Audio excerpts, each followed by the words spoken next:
Hello বন্ধুরা, finally আজকে আমরা চলে আসলাম মাওয়া ঘাটে ইলিশ খেতে।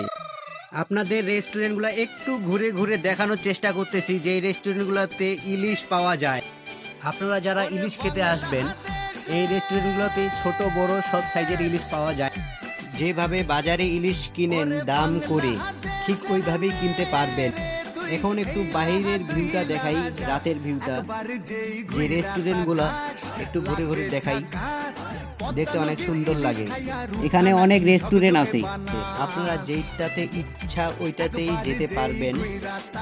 খাওয়ার মান সবগুলোতেই ভালো।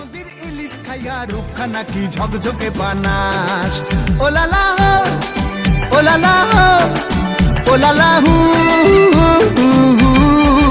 ওলালা ওলালা ওলালা হু।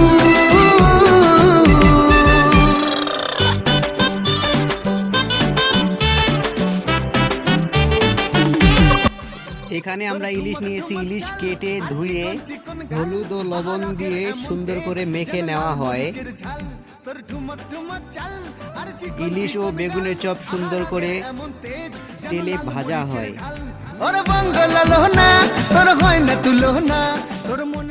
সরিষার তেল ঢাললো, প্রথমে লেস ভেজে নিবে, কারণ লেসটা ভর্তা হবে তো, ওই জন্য লেসটা আগে দেওয়া।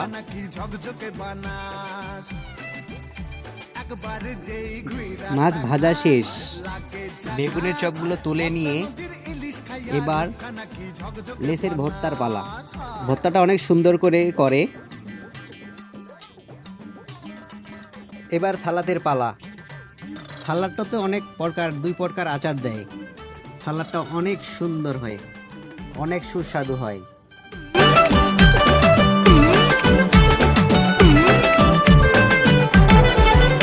তোর ঝুমকো কানের দুল আর খোপায় গাঁদা ফুল, ওই কাজল কালো চোখ কার স্বপ্নেতে মশগুল। তোর ঝুমকো কানের দুল। সালাদের ফাঁকে রেস্টুরেন্টও একটু ঘুরে দেখানোর চেষ্টা করতেছি। যে এখানে একটা দোলনা আছে, এটা হলো ক্যাশ। তো এটা হলো ভিতরে এসি কেবিনও আছে। এই যে সালাদ, লেস ভর্তা, মাছ ভাজা ও বেগুনের চপ।